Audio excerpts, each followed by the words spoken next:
Welcome back. A woman is murdered in this country every 6 days by a man who was supposed to love her, and hundreds of thousands of others suffer violence at the hands of their partners. A W5 investigation reveals that not only is the justice system failing women, but there's an alarming shortage of programs aimed at getting men to stop the abuse.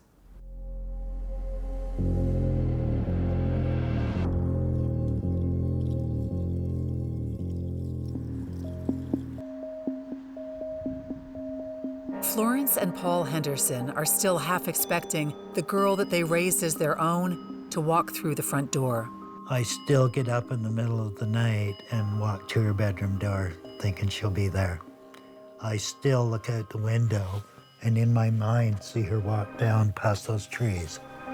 25-year-old Darian was their granddaughter. She kept us young. She really did. She was a beautiful young woman.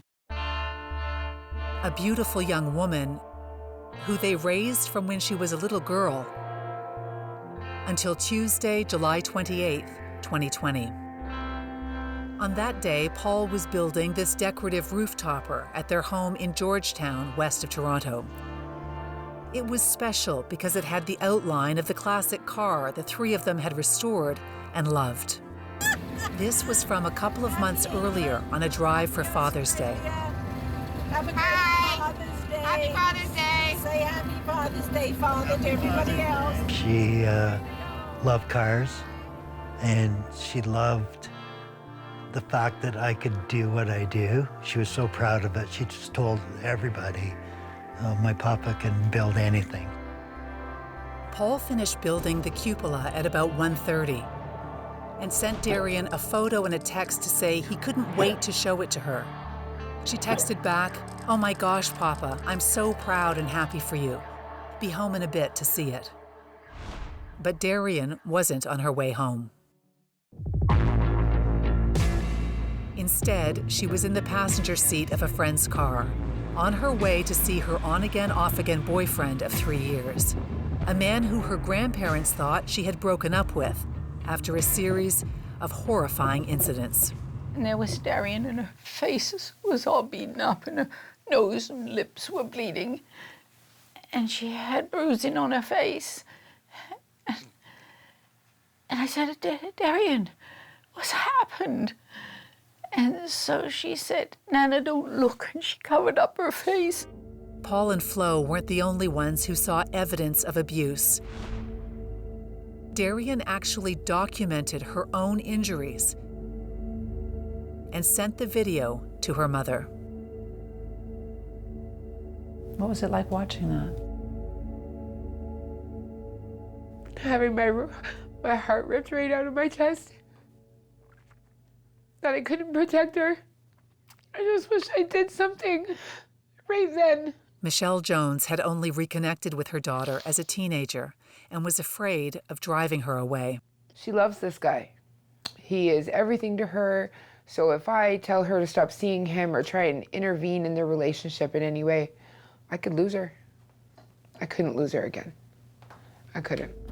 But Michelle did lose her daughter on the afternoon of July 28th, 2020, when she walked up to her boyfriend's basement apartment in Brampton, northwest of Toronto. Less than an hour after Darian texted her grandfather that she'd be home soon,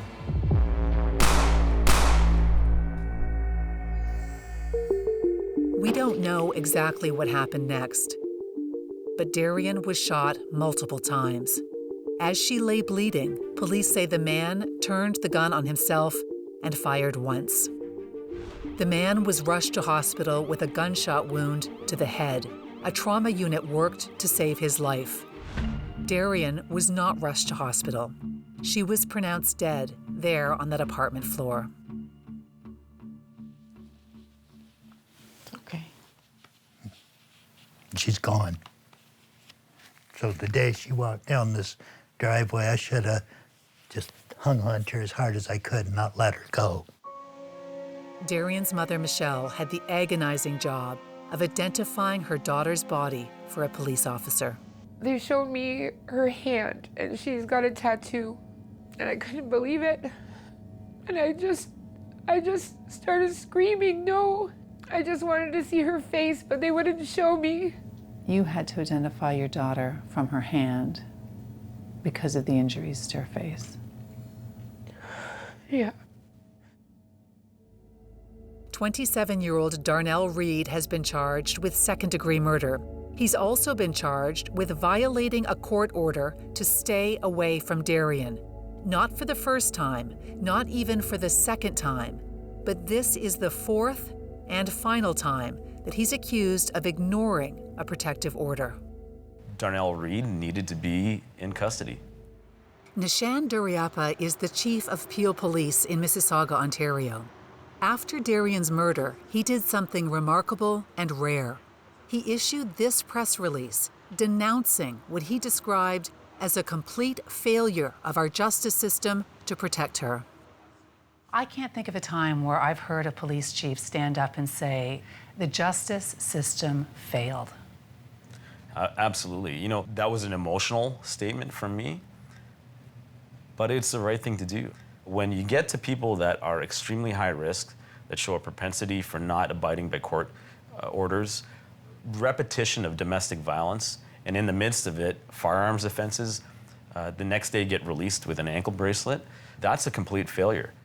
2 months before Darien was murdered, Darnell Reed was arrested on a drunk driving charge, and police say they confiscated this illegal and loaded handgun that they say was concealed in Reed's waistband. Now, W5 has obtained these court documents where the Crown Attorney outlined its powerful argument for why Darnell Reed should not be released on bail. It says Reed had a criminal record stretching back 10 years for threats, robbery, and obstructing police. It also details the allegations of violence against Darien and the allegations that he repeatedly violated court orders to stay away from her. Despite all that, the judge sided with the defense, who argued that Darnell Reed's life was in danger if he was kept in custody because of the risk of contracting COVID-19. And so he was released. 8 weeks later, Darien was dead. The whole system failed, time and time again. The court let him go. Now it's a third time. Now it's a fourth time. How can that happen in our country? How can that happen here? Darnell Reed is still recovering in hospital and has not yet entered a plea. None of the allegations against him have been proven in court.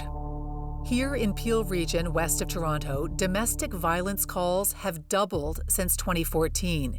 In 2019, intimate partner murders spiked by almost 100%. It is so clear the level of frustration you have when you see the same person getting arrested and released again and again. Absolutely, and I think there's a frustration. We have a commitment to our population. They look to us as leaders for solutions. Katrina Scott is the director of the Centre for Research and Education on Violence Against Women at Western University in London, Ontario. Her research shows that violating a court order is a huge red flag for intimate partner femicide, the murder of a woman by a man who was supposed to love her. We know that each one of those violations increases risk for a subsequent assault. It's a strong risk factor. It is associated with about 2.5 times increased likelihood of a reassault. So if somebody violates a court order, they're 2.5 times more likely to carry out another assault. That's right.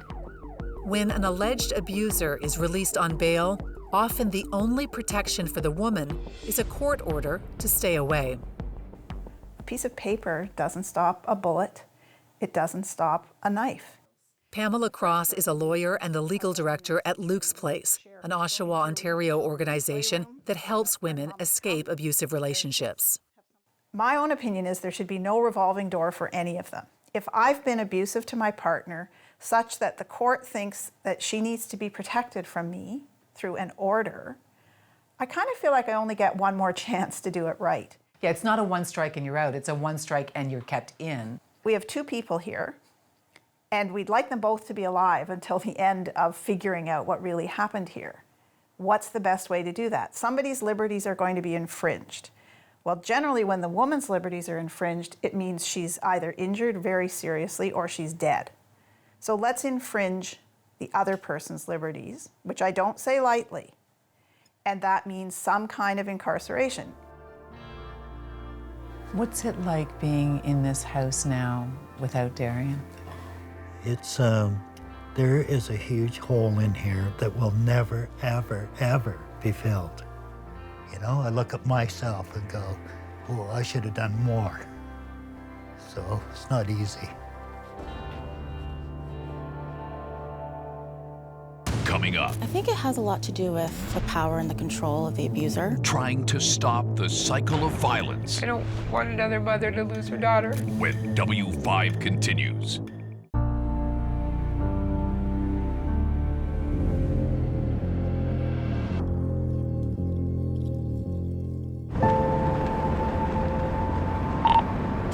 Go ahead. Jen, it's for a domestic. Complainant's calling advising that she's just been assaulted by her common-law spouse. 21310, en route. Constable Rayanne Rice is on patrol in a region west of Toronto that has seen a dramatic spike in intimate partner violence. Most recently, the murder of 25-year-old Darian Henderson Bellman. I'm part of the Intimate Partner Violence Unit. We're there to relieve the front line when they have a domestic call. Constable Rice is part of a pilot project launched earlier this year, a dedicated unit that connects victims with local shelters, child protection, and legal advice. What sort of expertise do you have that the cop next to you hasn't taken the training or isn't part of the unit might not have when they're going to one of these calls? We not only become familiar with the charges in relation to domestic violence incidents, but sometimes we see the same people again and we know what's transpired in the past in order to better deal with it. Within a year, the plan is to have 40 officers like Constable Rice responding to all cases of intimate partner violence. But one of the biggest hurdles is getting abused women to reach out to them. We've heard quite often in situations that have ended terribly that the woman did not feel comfortable calling the police. Why do you think that is? I think it has a lot to do with the power and the control of the abuser. It also has to do with fear on the part of the victim. Fear, in the event they're financially dependent on their abuser, or if they have children that are relying upon them.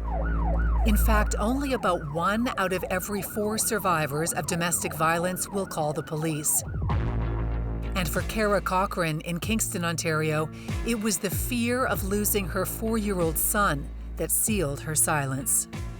She was a wonderful mother. She took so good care of him. He represented her life. John Carabas is Cara's father. So this one, I'm holding Maxie here in my lap. John says Cara confided in him about her rocky and often violent relationship. She told me that he abused her. Did she tell you what he did to her? He beat her up. I said, you are abused, so don't stay in there anymore. John wasn't the only one who knew that Cara was in trouble. Over the last 2 years, she had been sharing photos of her injuries with a number of friends and sending texts like this. He broke my nose because he was convinced I was cheating on him. I'm healing up okay now, and we're obviously done. One of her friends sent W5 a heartbreaking text exchange that Cara had forwarded to her, an exchange in which she pleads with her boyfriend. You seriously need to stop hitting me, though. You're going to seriously hurt me. Last thing I want, you hurt. I know that. It's just you get so drunk and you don't give a shit about me anymore. Cara's father and her friends begged her to call the police. She was too afraid, they said, that Children's Aid would remove her son. But she also told them she was leaving her boyfriend for good. And then one evening in June of 2020, Cara called her dad and immediately put her boyfriend on the line. He said, I'm gonna marry your daughter, but in a rough type of way, I'm gonna marry your daughter. John told him he did not approve, which he says seemed to trigger a rage. I heard him walking into the apartment there and swearing on me. I was really frightened when I heard him behaving this way with me. After that, I asked, please let me talk to my daughter. What did she say? She said, Dad, I'm gonna talk to you tomorrow morning. 10, 15 minutes or so, I called her back. Never got answer. You called her back and the phone just rang and rang? It rang and rang and no answer. My mistake was that I was supposed to call the cops right away. It was the last time John would ever hear his daughter's voice. This is Cara's apartment building. Now, we don't know exactly what happened here that night. What we do know is that Cara suffered a catastrophic brain injury. And this is absolutely heartbreaking. Cara's family says that she was discovered the next morning by her 4-year-old son, who tried to wake her up and couldn't. Cara spent 2 weeks in a coma before being removed from life support. John was by his daughter's side. I saw a little tear on her eye, and that made me so even worse. Kingston police have charged 35-year-old Brady James Maher with criminal negligence causing death. Maher also faces 4 additional assault charges based on the photos of injuries that Cara had sent to friends and from new allegations from 2 of his previous girlfriends. Brady Maher's lawyer tells W5 he intends to plead not guilty. The allegations against him have not been proven in court. Cara died in Kingston almost exactly 1 month before Darian was shot to death in Brampton. Friends and family of both women say that they'd been planning to leave their boyfriends, but kept getting drawn back in. Lawyer Pam Cross says that's not uncommon. A woman will leave an abusive relationship 12 times before she stays out for good. 12 times? Yes. I want to change the discourse from why don't women leave or why do women keep going back to why does he keep abusing? Why does he keep abusing? And how do you get him to stop? Those are questions that they're trying to answer here. So my name is Luisa. I'm going to be your counselor for the 12th week. What you're watching is a virtual therapy session. Every single man on the screen has been accused of domestic violence. They've been ordered by the courts to take this program called Changing Ways in London, Ontario. And I figured out she's screwed around with a couple of my friends. Okay. So how do you deal with situations like that? We have police officers that come through here. We have lawyers. We have bankers and managers, and we have workers. Tim Kelly is the executive director of Changing Ways. He's seen thousands of men cycle through this program over the last 2 decades. Ontario is one of the few provinces that has a program like this. As a condition of bail, courts can force men to attend these sessions. 12 weeks, boom, done, see you later. Yeah. And hopefully we never have to see each other again, right? Hopefully. Hopefully I will never see you again. But this program has been gutted over the last 3 decades, and even the man running it knows its success is limited. It used to be a 26-week program. Now it runs just 1 hour a week for 12 weeks. What does it tell you when you see this program being carved away at over the years to now a 12-week program? We can do all kinds of work with keeping women safe. We can build shelters, we can have counseling programs, but at the end of the day, if he wants to get her, he's going to get her. And that piece gets missed. But there is an idea that shows promise. Tim Kelly partnered with researcher Katrina Scott in a study that showed some astounding results. They followed 80 men who were court-ordered into the Changing Ways program. Half simply attended the counseling sessions. The other half was given intensive therapy and coping tools. That second group was far less likely to abuse again. When we were able to engage men to have a conversation and to do a little bit of work to reduce their risk, we were able to cut reoffending rates in half over 2 years. Why is that not happening now across the board? Because we ran out of funding. So that project no longer exists. So now we're back to the same situation where men are arrested and nothing happens. There's nobody talking to him. There's nobody managing his risk in this very high-risk time. It's the perfect time to lean in and do something. W5 sent repeated requests to Ontario's Attorney General. The office refused to answer any questions about why the program was not being funded. Flo and Paul Henderson didn't get a chance to have a public memorial for Darian because of COVID-19. And so the public came to them. Hundreds of car enthusiasts drove past to honor the young woman who had helped her papa rebuild his classic car. And there was 234 cars went by our house, and everybody honking, and just an amazing day. We'll never forget it. Paul and Flo hang on to the memories of life with Darian through the photos and letters she wrote to them over the years. I'm thankful and so grateful to have grown up under your wing. You're a great protector, and I love you with all my heart. Have a great birthday. Love your little girl, Dare Dare. And Michelle Jones is still haunted by the fact she couldn't save her daughter. I never want to share this pain with anybody. I don't want another mother to lose her daughter. If you are experiencing violence at home, there is help out there. We have a list of resources on our website at w5.ctvnews.ca.